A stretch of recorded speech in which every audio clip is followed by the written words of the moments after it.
All right, so we're getting closer to getting these plants in this Oriana light deprivation greenhouse. I have all my pots filled. I'm now gonna add some green trees. 744, I prefer an 888, but this is all the store had, so this is what I'm gonna have to use. You definitely want high nitrogen and a balanced potassium and phosphorus at this point in time. I normally put sprinkling over the top of each one. Maybe a half a cup to a cup in each 5 gallon to start with. It's gonna break down and be available to the plant as it's needed. I generally like to do stuff in an assembly line fashion where I step it out. Seems to make things go a little easier. Rainbow Mix makes a pretty good mix-in amendment. They do make lots of guanos with lots of different NPKs that you can use. There's many, many, many different ways to be a successful cannabis cultivator. I'm pretty strict giving them lots of food because they will take it. They are high nutrient consuming plant.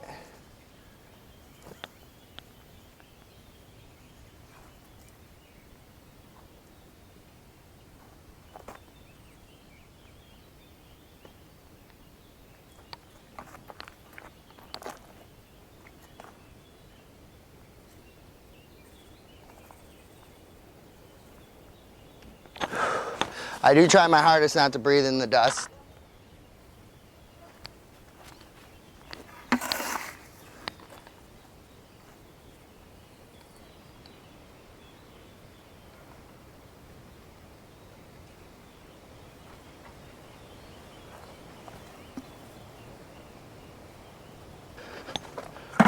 All right, now that there's a sprinkle on every top, I'm gonna mix them in real good. I'm gonna make sure I continue breaking up any clumps in the soil.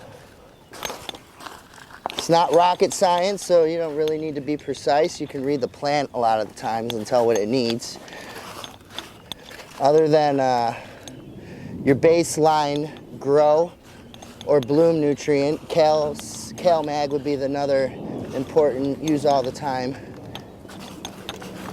You can use glacial rock or limestone and Epsom salt to achieve that through amendments. I'm gonna feed my Cal Mag through a liquid version.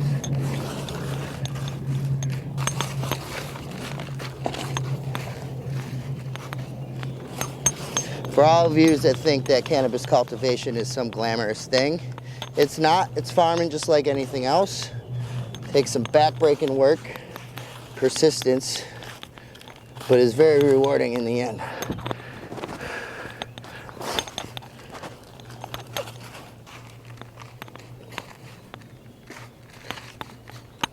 When I transplant, I also like to feed liquid nutrients, so you give nutrients available to the plant and the root system immediately.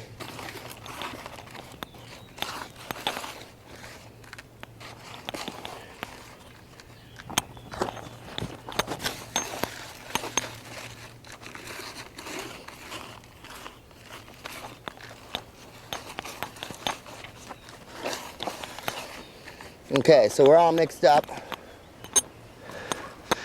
Now I'm going to go through and make all the holes so that I can sprinkle some azos and some mycos. Azos being a bacteria, mycorrhizae being a fungi, into the hole. It needs to touch the roots directly. So I put it right at the bottom of the hole. Or when they're clones, I will dip the roots directly into it. But we will get there in a second. All right, so we have holes in all of them.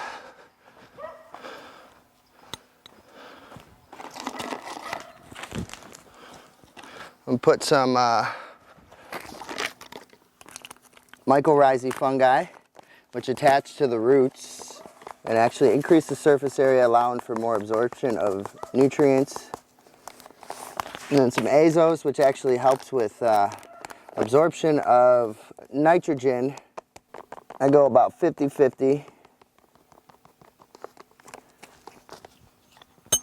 Maybe a little less azo sometimes, mix them up real good here. I'm gonna put a little scoop, tablespoon or more, to the base of each plant. Yeah, this is a little bit whiter. I'm gonna add a little bit more mycos to it.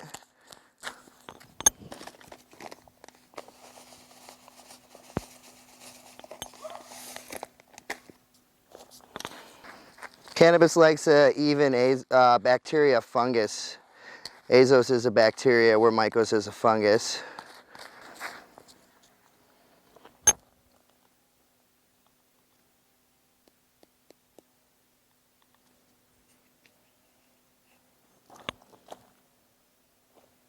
Sprinkled in each hole, nice layer at the bottom. You want the roots to be direct contact with it.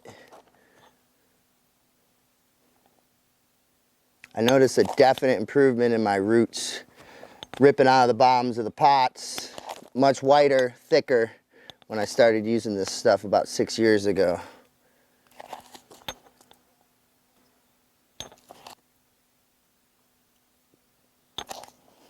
I use this mix on anything I transplant.